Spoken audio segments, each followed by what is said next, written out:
से एक बड़ी खबर सामने आ रही है, जहां पर साय कैबिनेट की बैठक शुरू हो चुकी है।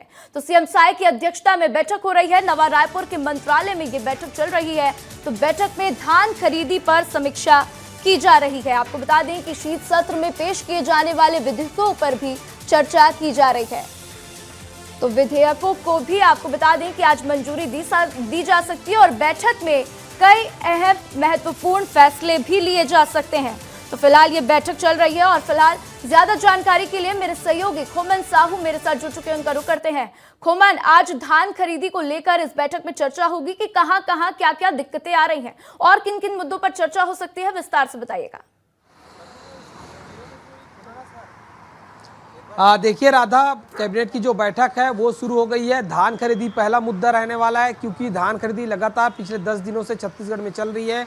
तो किसानों को कोई परेशानी ना हो, इसका ध्यान रखते हुए सरकार समीक्षा करेगी कि क्या क्या दिक्कत अब तक किसानों को हुआ और किस तरीके से हल किया जा रहा है।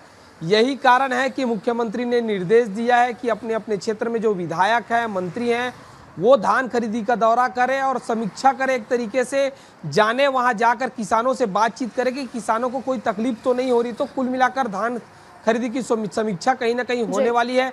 दूसरा महत्वपूर्ण है, आने वाले दिनों में शीतकालीन सत्र है। ऐसे उस सत्र में काफ़ी महत्वपूर्ण रहने वाले हैं। शीतकालीन सत्र में सरकार बहुत सारे ऐसे विधेयक हैं जो लाने वाली है। तो तमाम विधेयकों पर चर्चा होने वाली है। आगामी दिनों में नगरीय निकाय का चूंकि चुनाव भी होने वाला है, तो चुनाव की तैयारी किस तरीके से, क्या डायरेक्ट महापौर चुनेंगे, तो इस पर भी चर्चा संभव। इसके अलावा भी कई ऐसे विधेयक हैं, कई ऐसी चर्चाएं जो होने वाली है। सबसे महत्वपूर्ण एक और चर्चा होने वाली है पुनर्वास नीति को लेकर, क्योंकि आगामी दिनों में दिसंबर में सरकार पुनर्वास नीति छत्तीसगढ़ के लिए लेकर आने वाली है। तो उसको लेकर क्या क्या प्रावधान किए गए हैं, किस तरीके से जो मुख्य धारा में जुड़ेंगे उनको किस तरीके से छत्तीसगढ़ सरकार लाभ देगी, इस पर भी चर्चा है। तो कुल मिलाकर कुल मिलाकर देखा जा रहा है कि टोकन और धान उठाव पर जिस तरीके से कांग्रेस लगातार घेर रही है सरकार को, उस पर भी कहीं ना कहीं चर्चा होगी और यही देखना है कि अब इस बैठक से क्या क्या बातें निकलकर सामने आती हैं। मेरे साथ जानकारी साझा करने के लिए आपका शुक्रिया खोमन।